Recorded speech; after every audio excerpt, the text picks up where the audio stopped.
coat, white shoes, black hat, Cadillac, yeah. The boys are John Bond. Black coat, white shoes, black hat, Cadillac, yeah. YouTube, what's going on? Welcome to another episode of the Silver and Gold Stack Attack. Quick thank you for being here today and for all the support. You guys already know you're a part of the best damn community here on YouTube, without a doubt. So I'm a casual observer on a few stacking forums, and I got into it yesterday with some dude who was he was just blasting dedicated silver and gold stackers. In his opinion, which of course we're all entitled to, he felt that bullion silver eagles and others were worthless, and that he only collected the high premium stuff. He told me he was going to laugh his way to the bank when the time came to sell his high dollar hoard, and that I'd get nothing for my quote-unquote lame silver eagles. I did laugh a little bit at that one, but I'll dig into that story in just a minute. First, let's go over the different levels of silver and gold accumulator categories that we have out there. And this is in my own personal opinion. There may be more, but these are the ones that jump out at me. And be sure to let me know in the comments which group you fall under. Alright, group number one is your dedicated silver stackers. These folks are dedicated to accumulating silver at the lowest cost without giving in to the temptation of the higher premium stuff. They stick to generic rounds and bars, and they really don't give a damn about your fancy collectible stuff. They won't be buying it. They're proud of their stack because they know in their hearts they accumulated precious metals at the lowest costs, and they anticipate a nice return down the road when they're ready to sell years later. Group number two is your dedicated gold stackers. Just like their silver stacker brethren and sisters, they only look to stack gold at the lowest possible cost. They're also not into that fancy limited edition gold that's selling for huge premiums over spot. Nope. Give them generic online dealer gold and other no-name stuff, and they're happy. They're happy with it. They don't like the Pamp or Valcombi stuff. There's too much of a premium. The name of the game is gold at the lowest possible cost. Group number three is the collector group. And like my online friend and I that I spoke about earlier, they don't want to be bothered by that peasant bullion stuff like silver eagles, maples, Britannias, any of that stuff from a tube. God, a tube.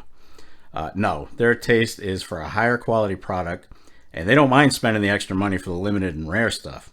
Now, for some, it's a bragging right. Others actually stay silent, choosing not to talk about how much they're spending and what they have. Either way, the stuff they're buying is costly. Now, as an added subcategory, I'd also add the vintage collectors to this group.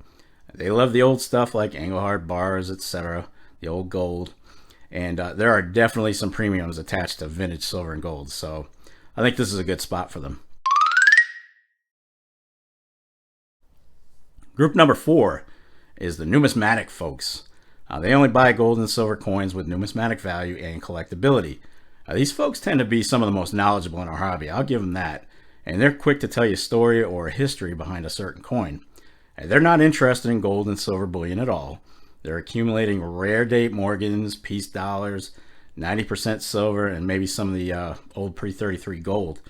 They generally prefer the rarer stuff slabbed, but they don't mind the occasional raw coin here and there. And lastly, group number five is what we call the stack collector. And I'm proud to say that this is the group I fall under. Now, stack collectors will basically buy anything that appeals to them, while still sticking to the basic premise of silver and gold stacking. Now, a lot of us will spend the extra money on something that may not seem frugal or fall under the stacking moniker, but we have a blast doing it. Seriously. Now, personally, I'd love to pick, I enjoy picking a premium piece a month, each month, to break up the monotony of stacking the same stuff every week. We're a freewheeling bunch, and we usually get the eyebrow raised from all the other groups, but you know what? We don't give a damn. We love stacking, and we love collecting. Alright, so let's get back to my online malcontent dude who was giving me a hard time. He was blathering on and on about how he only buys proof stuff from the mint, man, all the limited edition stuff that they put out from time to time. He also went on to say that his stuff was going to get the max return when he was ready to sell, and that my standard trash silver eagles were garbage and would lose money in a sale. First, I'll give credit to half of what he's saying. The premium stuff will obviously still sell better than the standard stuff if, and that's a big if they can find the right buyer. There's a chance they won't. Don't waste your time going to a coin shop to sell that stuff. The owner's going to laugh at you and offer you a few bucks over spot on most occasions. Some will give you competitive pricing, but the bottom line for coin shops is to purchase low and sell high. So don't assume you're going to get top dollar for your crazy limited stuff. Doesn't always work out like that. Most of the high dollar stuff will sell better with a peer-to-peer sale because that's someone who knows what you have, wants what you have, and they're willing to pay big bucks for it. Coin shops don't operate that way on most occasions. They have to make a profit, so there's no point in paying top dollar. You hear Rick from Pawn Stars saying it all the time. There's no money in it for me. So you can throw pawn shops into that mix as well, because they might be the worst for making anything on what you're selling. So one more thing this guy said that had me laughing. He says he was able to buy tubes of Eagles direct from the mint. So I asked him if he was an AP. He didn't know what an AP was, or approved purchaser, authorized purchaser. He had no clue what it was. So yeah, this guy was full of it. All right, so we're getting ready to close this video out, but before I do, I'll go ahead and give you a quick example of the risk involved with buying only premium stuff. An LC owner that I know was telling me that he had a doctor from California move to North Carolina who was basically getting out of the precious metals business and needed money to move, blah, blah, blah, whatever the reason. He came in to sell some incredibly high dollar golds and silver. I mean, limited top-notch stuff. He had a nose for the expensive stuff, but he got bored with it. And now it was time to sell and make a profit, right? Wrong. Dealer gave him less than what he paid for everything, so he took a loss. He probably listed it as a capital gains loss anyway, but this guy had a stupid limited 2-ounce gold Britannia in a wooden display box. I mean, it was just an amazing coin. There weren't many made. I think it was something like 150 in the world. Just crazy. It was selling for almost $10,000 online.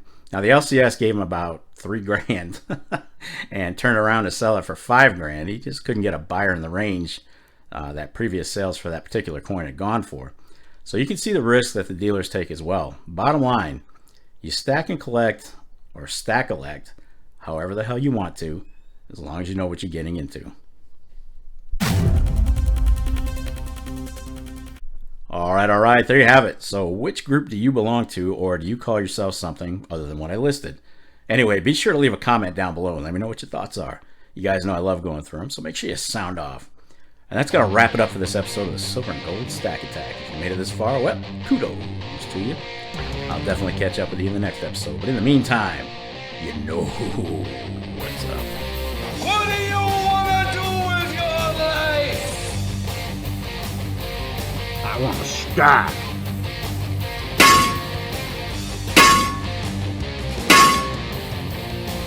Damn right, get stacked. Stay safe and be well, everyone. I am out of here. Peace, folks.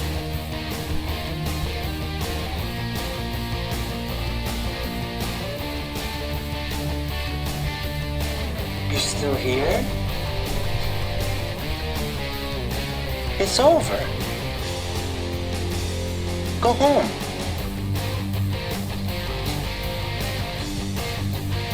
Go. Oh, yes. And what was that beginning, middle, and end part again?